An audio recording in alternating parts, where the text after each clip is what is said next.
Hello students, मेरा नाम कविता शर्मा है। गुरु मंत्र इंस्टीट्यूट पे आपका बहुत बहुत स्वागत है।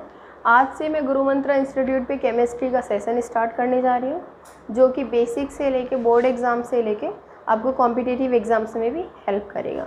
तो आप सब लोगों को पता है कि आपका केमिस्ट्री का पहला चैप्टर कौन सा है? ठोस अवस्था, यानी कि सॉलिड स्टेट। ठीक है, तो हम ठोस अवस्था से शुरुआत करेंगे और पूरा सिलेबस आपको फ्री ऑफ कॉस्ट कंप्लीट कराएंगे। ठीक है, तो इस तरह से हम शुरू करते हैं। आप सब ने अपनी छोटी छोटी क्लासेस में पदार्थ के बारे में सुना होगा और पढ़ा होगा। ठीक है, पदार्थ क्या होता है, लेकिन वो बच्चे जो इसको रिकॉल नहीं कर पा रहे हैं, याद नहीं कर पा रहे हैं, जिनको ये ध्यान नहीं है कि पदार्थ क्या होता है, उनको मैं हेल्प करती हूँ। ठीक है, उनको मैं बताती हूँ कि पदार्थ क्या होता है। पदार्थ क्या होता है? हमारे चारों तरफ की जो भी चीज़ें हैं, चारों तरफ हम निगाह घुमाते हैं और हम निगाह घुमा के देखते हैं कि हमारे चारों तरफ क्या क्या चीज़ें हैं। तो मेरे चारों तरफ मेरे को बोर्ड दिखाई दे रहा है, मेरे हाथ में मेरे को डस्टर, मार्कर, फ़ोन दिखाई दे रहा है, लाइट्स, फ़ैन, ठीक है, ये सब चीज़ें दिख रही है। तो ये सारी चीज़ें मेरे अकॉर्डिंग पदार्थ है, सबके अकॉर्डिंग पदार्थ है। क्यों पदार्थ क्यों है?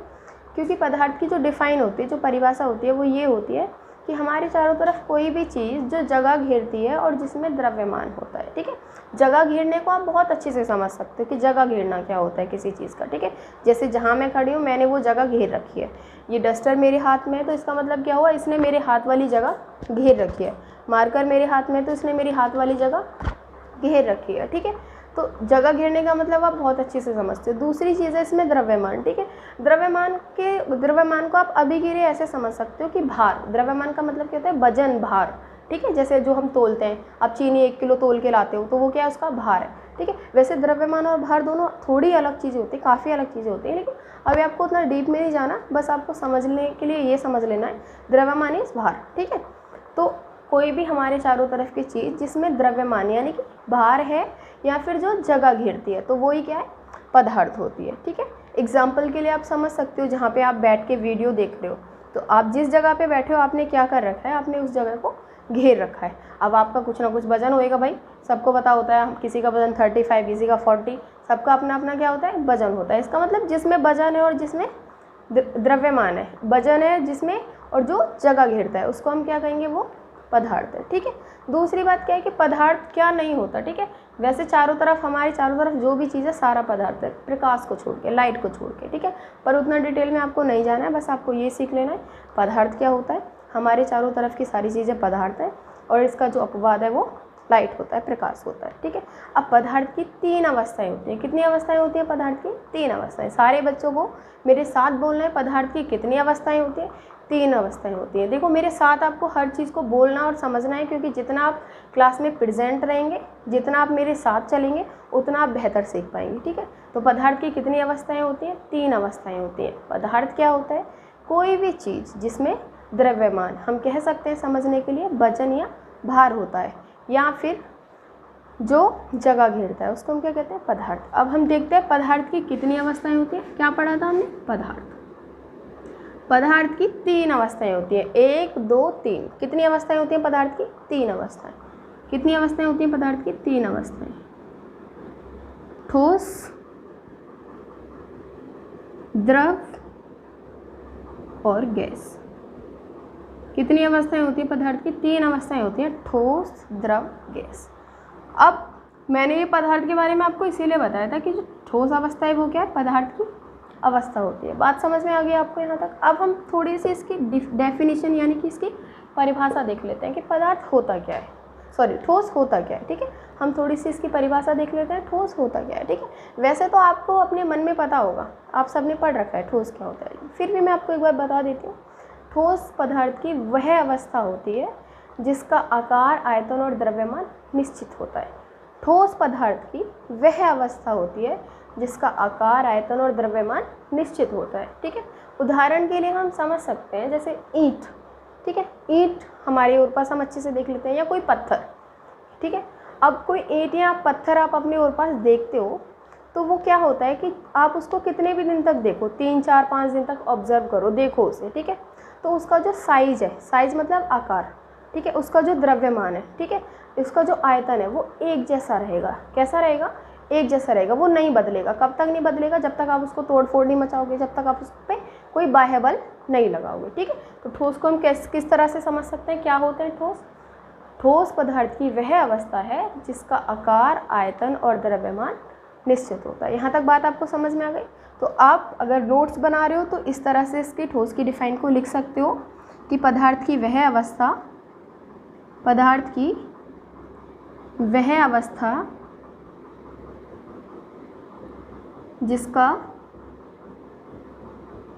जिसका आकार, आयतन और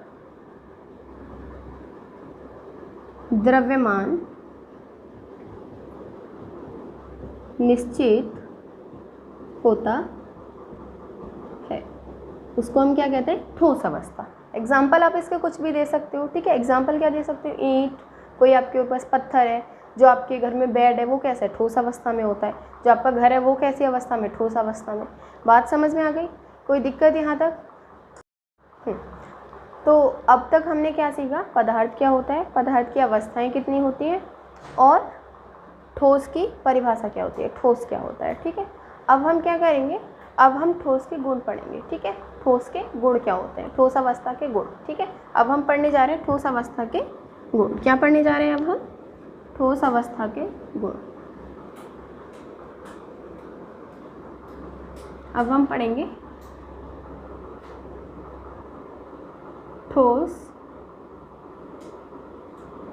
अवस्था के गुण, ठीक है।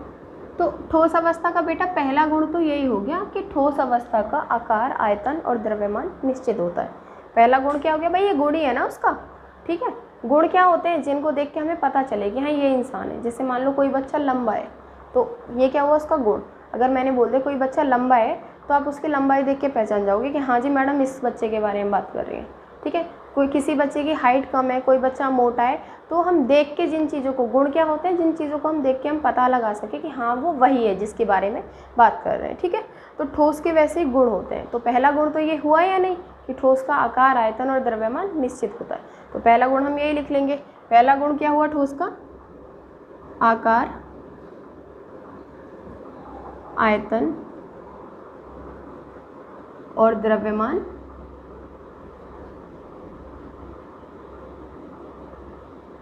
कैसा होता है? निश्चित होता है। कैसा होता है? निश्चित होता। बात समझ में आ गई आपको? बोलो, ठीक है। तो मैंने पहला गुण क्या बताया ठोसों का? ठोसों का आकार, आयतन और द्रव्यमान निश्चित होता है, ठीक है। अब इसके बाद क्या है बेटा कि आपने पदार्थ के बारे में एक और चीज़ अपनी छोटी क्लासों में पढ़ी होगी कि कोई भी पदार्थ किससे मिलके बना होता है? कोई ना कोई चीज़ किसी ना किसी चीज़ से मिलके ही बनी है, ठीक है। तो पदार्थ क्या होता है? छोटे छोटे कणों से मिलके बना होता है। किससे मिलके बना होता है पदार्थ? छोटे छोटे कणों से मिलके बना होता है, ठीक है। तो पदार्थ छोटे छोटे कणों से मिलके बना होता है, इसका मतलब ठोस भी पदार्थ की अवस्था है। तो ठोस भी छोटे छोटे कणों से मिलके बना होता है। ठोस भी छोटे छोटे कणों से मिलकर बना होता है। लेकिन ये जो ठोस के कण होते हैं, इनके बीच में आकर्षण बल, इनके ठोस के कणों के बीच में आकर्षण बल प्रबल होता है, अत्यधिक होता है, बहुत ज़्यादा होता है। इसको हम इस तरह से समझ सकते हैं कि एक परिवार है जिसमें क्या है, 4-5 फैमिली मेम्बर हैं या उससे ज़्यादा फैमिली मेम्बर हैं, ठीक है। और उनके बीच में बहुत ज़्यादा प्यार है। क्या है? बहुत ज़्यादा प्यार है, ठीक है। तो उसको हम क्या कहेंगे? उनके बीच में आकर्षण ज़्यादा है, लगाव ज़्यादा है, ठीक है। तो वैसे ही ठोस के कणों में भी क्या होता है? आकर्षण बहुत ज़्यादा होता है। आकर्षण का मतलब अफेक्शन, मतलब प्यार। बात समझ में आ गई? तो ठोस के कणों के बीच में आकर्षण बल अत्यधिक होता है, ठीक है। ठोस के कणों को हम इस तरह से ही बोल सकते हैं कि इसके अंतर आणविक, है ना, अणुओं में इसके अंतर आणविक बल जो होता है इसका वो अत्यधिक होता है। अंतर आणविक मतलब अंतर मतलब अंदर के, आणविक मतलब अणु, ठीक है। तो अंतर आणविक बल ठोसों का अधिक होता है। बात समझ में आ गई आपको? लेकिन हम सिंपल सी लैंग्वेज में लिखेंगे कि ठोसों के कणों के बीच में जो बल होता है, आकर्षण बल, वो बहुत ज़्यादा होता है, प्रबल होता है। कोई दिक्कत इसमें? मेरे को लगता है आप सबको समझ आ गया होगा। एक बार मेरे साथ रिपीट करो। पहला पॉइंट क्या था कि ठोसों का आकार, आयतन और द्रव्यमान निश्चित होता है। दूसरा पॉइंट मैंने आपको क्या बताया? ठोस के कणों के बीच में आकर्षण बल बहुत ज़्यादा अधिक होता है, ठीक है। तो दूसरा पॉइंट है ठोस के कणों के बीच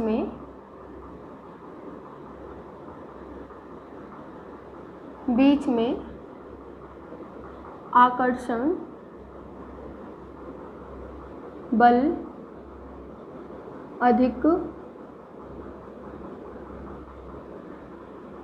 होता है। बात समझ में आई यहाँ तक? कोई दिक्कत है यहाँ तक? ठीक है।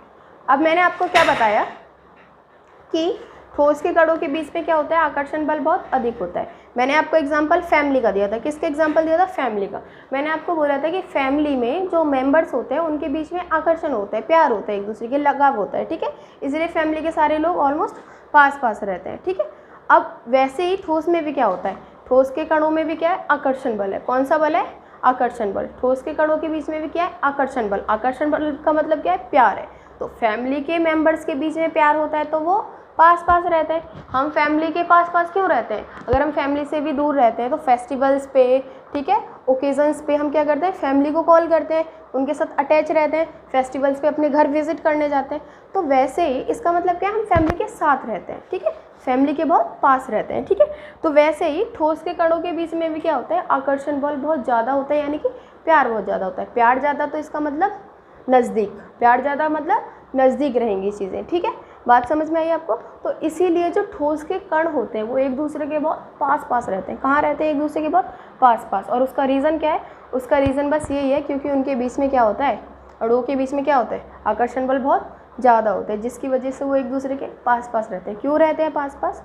आकर्षण बल की वजह से। तो थर्ड पॉइंट इज़, जो तीसरा गुण है इसका ठोस अवस्था का, वो ये है कि जो ठोस के जो अणु होते हैं उनके बीच में आकर्षण बल अधिक होने की वजह से वो एक दूसरे के पास पास रहते हैं। तीसरा पॉइंट ये है कि ठोस के अणु एक दूसरे के पास पास होते हैं, यानी कि उनके बीच की जो दूरी होती है वो बहुत कम होती है। इस तरह से हम समझ सकते हैं। मान लो ये कोई ठोस है तो और ये इसके अणु है, तो अणु वो किस तरह से रहेंगे, इस तरह से, बहुत पास बहुत पास बहुत पास। इससे हमें क्या पता चल रहा है कि इसके बीच की जो डिस्टेंस है एक दूसरे से ये दूरी नहीं है।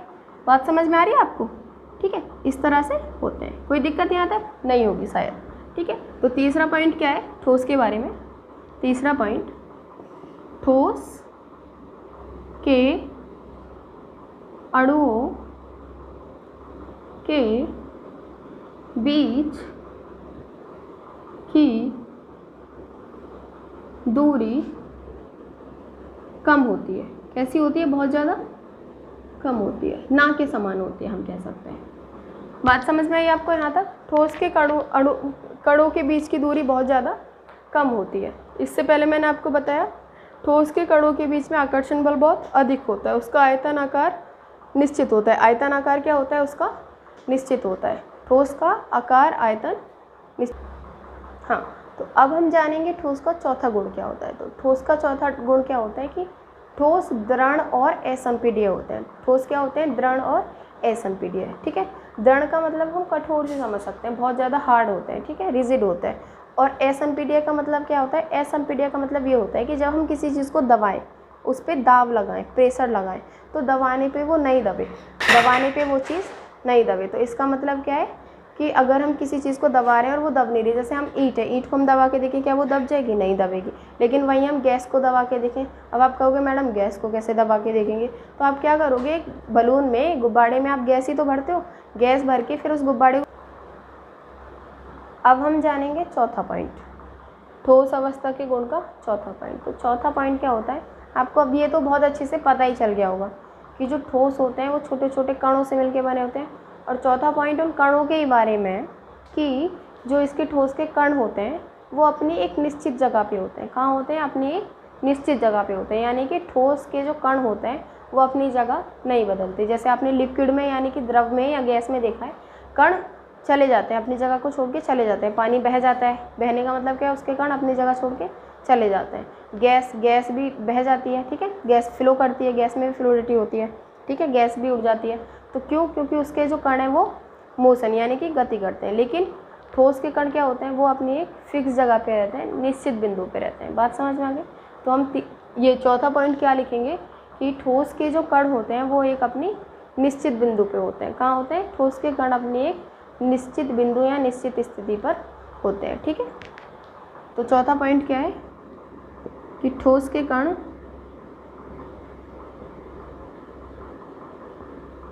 अपने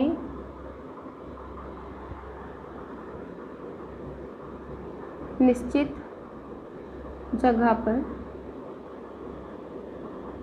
होते। ठीक है, अब पांचवी चीज़ क्या है, इम्पोर्टेंट एंड पांचवी चीज़ ये है ठोस के बारे में कि ठोस जो होते हैं वो दृढ़ होते हैं। ठोस कैसे होते हैं? दृढ़। दृढ़ का मतलब क्या होता है कि वो कठोर होते हैं। ठीक है, और दूसरी चीज़ कठोर होने के साथ साथ वो असंपीड्य होते हैं। असंपीड्य का मतलब ये है कि अगर हम किसी चीज़ पे प्रेशर लगाएं, यानी कि प्रेशर लगा के इसको दबाना चाहें, ठीक है, तो वो क्या होता है कि प्रेशर लगाने पे अगर कोई चीज़ दब जाए तो वो कैसी है? संपीड्य। प्रेशर लगाने पे कोई चीज़ ना दबे तो वो असंपीड्य। देखो डस्टर से आप समझ सकते हो, अगर मैं डस्टर को इधर से दबाना चाहूँ, मैं कितना भी प्रेशर लगा लूँ, कितना भी प्रेशर लगा लूँ, ये नहीं दब रहा है। दब रहा है क्या? ये नहीं दब रहा है। लेकिन अगर मैं डस्टर पे इधर साइड से प्रेशर लगाऊँ तो ये थोड़ा थोड़ा दब रहा है। ठीक है, लेकिन ये दूसरे टाइप का सॉलिड है, वो आप थोड़ी आगे की क्लासेस में जानोगे। ठीक है, लेकिन यहाँ से आप संपीड्य असंपीड्य समझ सकते हो। मैंने क्या बताया कि जो ठोस होते हैं वो क्या होते हैं? असंपीड्य होते हैं, यानी कि दबाने पे वो दबते नहीं है। बात समझ में आई? ठीक है, लेकिन वही हम गैस को देखें, गैस को अगर आप दबा के देखो, अब आप सोचेंगे मैम गैस को दबाएंगे कैसे? आप एक बलून में गैस भर लो, ठीक है, बलून में गैस ही तो भरी जाती है, बलून में आप गैस भर लो, ठीक है, और फिर उस बलून को दबा के आप देखो, दब जाता है बलून। ठीक है, इसका मतलब गैस कैसी होती है? संपीड्य होती है। ठीक है, यानी कि प्रेशर लगाने पे, दाब लगाने पे वो दब जाती है। वहीं हमारा जो ठोस होता है वो असंपीड्य होता है। ठीक है, तो ये इसका लास्ट और पांचवा गुण है। ठीक है, और भी इसके बहुत सारे गुण हैं, लेकिन हमारी क्लास के अकॉर्डिंग ये गुण काफ़ी हैं। ठीक है, पांचवा गुण मैंने आपको क्या बताया इसका, कि जो ठोस होते हैं, ठोस दृढ़ होते हैं, दृढ़ होते हैं और असंपीड्य होते हैं। कैसे होते हैं? असंपीड्य होते हैं। बात समझ में आई आपको? अब हम क्या करेंगे, अब हम आगे पढ़ेंगे ठोसों का प्रकार। अब हम आगे क्या पढ़ेंगे? ठोसों का प्रकार कितने होते हैं। हाँ, तो बच्चों अब हम शुरू करेंगे ठोसों के प्रकार। अब तक हमने ठोसों के गुण पढ़े, हमें अच्छे से समझ आए। अब हम ठोसों के प्रकार पढ़ेंगे। ठीक है, तो ठोसों के दो प्रकार होते हैं। ठोस के कितने प्रकार होते हैं? दो प्रकार मेनली ठोस के होते हैं। ठीक है, कितने प्रकार होते हैं ठोस के? दो प्रकार। एक बार मेरे साथ बोलो, कितने प्रकार होते हैं ठोस के? दो प्रकार। ठोस के प्रकार दो प्रकार होते हैं, क्रिस्टलीय, क्रिस्टलीय, अक्रिस्टलीय।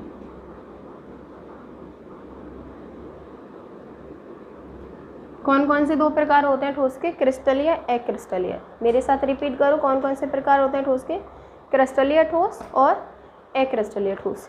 तो हम क्या करते हैं कि इनकी डिफाइन पढ़ लेते हैं। मतलब हम कैसे पता चलेगा कि कौन सा ठोस क्रिस्टलीय ठोस है, कौन सा ठोस अक्रिस्टलीय ठोस है। ठोस के दो प्रकार होते हैं, क्रिस्टलीय ठोस और अक्रिस्टलीय ठोस। ये जो क्रिस्टलीय ठोस होते हैं, इनमें जो अवयवी कणों का क्रम होता है, क्या? अवयवी कणों का क्रम। अवयवी कण माने वो कण जिनसे ठोस मिलके बनाए। अवयवी कणों का मतलब क्या है? वो कण जिनसे ठोस मिलके बनाए। ठीक है, अवयवी कणों का जो क्रम होता है वो दीर्घ परास क्रम होता है। कैसा? दीर्घ परास। ठीक है, और इनमें अक्रिस्टलीय ठोस में अवयवी कणों का जो क्रम होता है वो लघु परास क्रम होता है। इसको हम इस तरह से समझ सकते हैं कि मान लो ये अवयवी कण है ठोस के, ये क्या है? ठोस के अवयवी कण। तो ये बहुत दूर तक सुव्यवस्थित होंगे। कैसे होंगे? सुव्यवस्थित होंगे। बहुत दूर तक कैसे रहेंगे? सुव्यवस्थित रहेंगे क्रिस्टलीय ठोस में। ठीक है, मैंने आपको अवयवी क्या बताया? क्रिस्टलीय ठोस कौन से ठोस होते हैं? जिसमें अवयवी कणों का क्रम सुव्यवस्थित हो बहुत दूर तक। ठीक है, अवयवी कणों का क्रम सुव्यवस्थित हो, यानी कि वो दीर्घ परास क्रम में हो। ठीक है, दीर्घ परास क्रम में अभी दूर तक आप देख रहे हो, दीर्घ मतलब दूर तक, काफ़ी दूर तक, परास मतलब एक जैसा क्रम हो। काफ़ी दूर तक इसमें क्या है? एक जैसा क्रम है। काफ़ी दूर तक इसमें क्या है? एक जैसा क्रम है। वहीं अक्रिस्टलीय ठोस में जो क्रम होता है वो कुछ लघु परास इस तरह से होता है। कहीं पे दो एक साथ है, कहीं पे नहीं है, कहीं पे एक साथ है, कहीं पे नहीं है। बात समझ में? तो ये जो है ये क्या है? अक्रिस्टलीय ठोस। ठीक है, क्रिस्टलीय ठोस में क्या होता है कि जो कण होते हैं, अवयवी कण, वो दीर्घ परास क्रम में रहते हैं अक्रस्टलीय ठोस में अवयवी कण लघु परास क्रम में होते हैं। इस तरह से हम इसको बेटर समझ सकते हैं। मान लो आपकी क्लास है, ठीक है, जब टीचर क्लास में रहता है हर बच्चा अपनी एक फिक्स जगह पे रहता है, ठीक है, एक बच्चे के पीछे दूसरा बच्चा, दूसरे बच्चे के पीछे तीसरा बच्चा, तीसरे बच्चे के पीछे चौथा बच्चा, लास्ट तक बच्चे बड़े क्रम में बैठे रहते हैं। तो इस तरह के क्रम को हम कह सकते हैं दीर्घ परास। इस तरह के क्रम को हम क्या कहेंगे? दीर्घ परास। मतलब पूरी क्लास में बहुत अच्छा अरेंजमेंट है बच्चों का। लेकिन लंच के टाइम में जब टीचर तुम्हारी क्लास से बाहर होता है या फ्री क्लासेस में जब टीचर तुम्हारी क्लास में नहीं होता तो कोई बच्चा कहीं, कोई बच्चा कहीं, कोई बच्चा कहीं, कोई बच्चा कहीं, कोई बच्चा कहीं। तो इस तरह का जो ऑर्डर होता है या क्रम होता है उसको हम लघु परास क्रम कहते हैं, ठीक है। तो क्रिस्टलीय ठोस दीर्घ परास क्रम दिखाते हैं और जो अक्रस्टलीय ठोस होते हैं वो लघु परास क्रम दिखाते हैं। इनका हम एग्जाम्पल और पढ़ लेते हैं। इसके जो एग्जाम्पल होते हैं क्रिस्टलीय ठोस का वो डायमंड होता है, हीरा, और दूसरा एग्जाम्पल हम इसका ले सकते हैं सोडियम क्लोराइड यानी कि नमक, ठीक है। तो हीरा आपने देखा है वो भी कैसे फॉर्म में होता है? क्रिस्टलीय फॉर्म में होता है, ठीक है। और जो डायमंड होता है वो भी कैसे फॉर्म में होता है? क्रिस्टलीय फॉर्म में होता है। इसका हम एग्जाम्पल क्या ले सकते हैं? अक्रस्टलीय ठोस का। अब आपको गर्मी का मौसम है, गर्मी लगती होगी, तो गर्मी जब आपको ज़्यादा गर्मी लगती है, बॉडी में ईचिंग होती है, तब मम्मी आपसे क्या कहती है? बेटा पाउडर लगा लो। तो वो जो आप टेल्कम पाउडर लगाते हो वो क्या होता है? वो अक्रस्टलीय ठोस होता है। आप उसको लिक्विड कह सकते हो, द्रव कह सकते हो? नहीं, द्रव तो नहीं होता ना बेटा, द्रव तो बह जाता है, वो बहता है? नहीं बहता, ठीक है। गैस कह सकते हो? नहीं, गैस भी नहीं कह सकते। फिर वो क्या है? ठोस है। उसमें ज़्यादा गुण किसके होते हैं? ठोस के होते हैं। लेकिन वो किस तरह का ठोस है? अक्रस्टलीय ठोस। किस तरह का ठोस है? अक्रस्टलीय ठोस। बात समझ में? शीशा, ठीक है, शीशा मतलब घरों की उसमें खिड़की वगैरह में जो ग्लास शीशा लगा रहता है, ठीक है, शीशा आप अच्छे से जानते हो, आपकी डेली लाइफ में काम आता है। शीशा भी कैसा ठोस है? अक्रस्टलीय ठोस। इसी के साथ मैं उम्मीद करती हूँ कि आपको मेरा सेशन पसंद आया होगा, ठीक है। इसी तरह का और भी सेशन के लिए आप लाइक एंड सब्सक्राइब करो। दूसरा, अगर आपको सेशन सच में पसंद आया या जैसा भी आपका रिव्यू है, प्लीज़ आप कमेंट बॉक्स में इसको बताओ मेरे को।